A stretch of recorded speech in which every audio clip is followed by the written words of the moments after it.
नमस्कार दोस्तों, आपका हमारे YouTube चैनल मधुर गाथा में स्वागत है। आज हम सुनेंगे महाभारत की पहली कथा। तो चलिए सुनते हैं। महाभारत कथा। महाभारत की कथा महर्षि पराशर के कीर्तिमान पुत्र वेद व्यास की देन है। व्यास जी ने महाभारत की यह कथा सबसे पहले अपने पुत्र शुकदेव को कंठस्थ कराई थी और बाद में अपने दूसरे शिष्यों को। मानव जाति में महाभारत की कथा का प्रसार महर्षि वैशंपायन के द्वारा हुआ।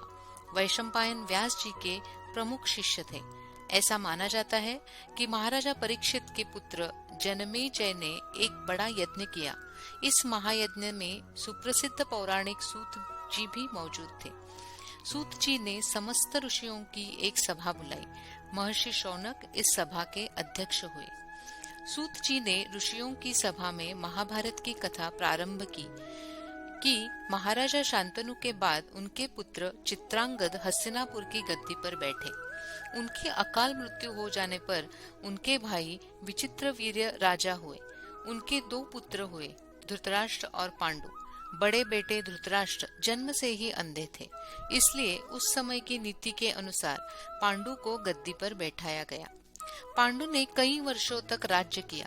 उनकी दो रानियां थीं, कुंती और माद्री। कुछ समय राज्य करने के बाद पांडु अपने किसी अपराध के प्रायश्चित के लिए तपस्या करने जंगल में गए। उनकी दोनों रानियां भी उनके साथ ही गई। वनवास के समय कुंती और माद्री ने 5 पांडवों को जन्म दिया। कुछ समय बाद पांडु की मृत्यु हो गई।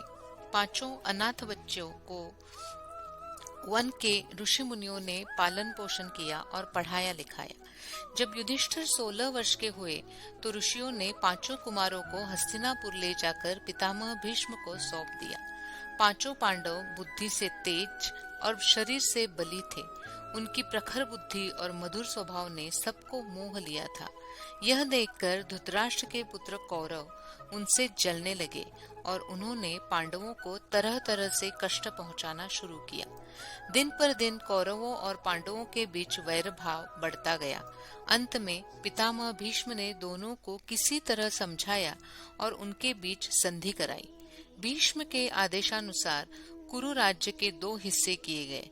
कौरव हस्तिनापुर में ही राज करते रहे और पांडवों को एक अलग राज्य दे दिया गया, जो आगे चलकर इंद्रप्रस्थ के नाम से मशहूर हुआ। इस प्रकार कुछ दिन शांति रही। उन दिनों राजा लोगों में चौसर खेलने का आम रिवाज था। राज्य तक की बाजियां लगा दी जाती थी। इस रिवाज के मुताबिक एक बार पांडवों और कौरवों ने चौपड़ खेला। कौरवों की तरफ से कुटिल शकुनी खेला। उसने युधिष्ठिर को हरा दिया। इसके फलस्वरूप पांडवों का राज्य छिन गया और उनको 13 वर्ष का वनवास भोगना पड़ा। उसमें एक शर्त यह भी थी कि 12 वर्ष के वनवास के बाद 1 वर्ष अज्ञातवास करना होगा। उसके बाद उनका राज्य उन्हें लौटा दिया जाएगा।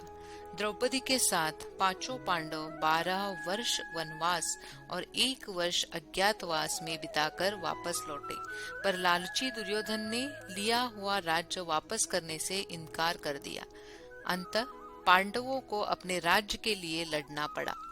युद्ध में सारे कौरव मारे गए। तब पांडव उस विशाल साम्राज्य के स्वामी हुए।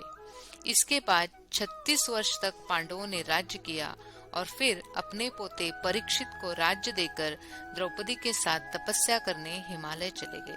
संक्षेप में यही महाभारत की कथा है। हम विस्तार से सभी कथाएं अगले भाग में सुनेंगे। अगर आपको हमारी यह कथा अच्छी लगी तो हमारे चैनल को पसंद करें, लाइक करें और जरूर सब्सक्राइब करें। Thank you.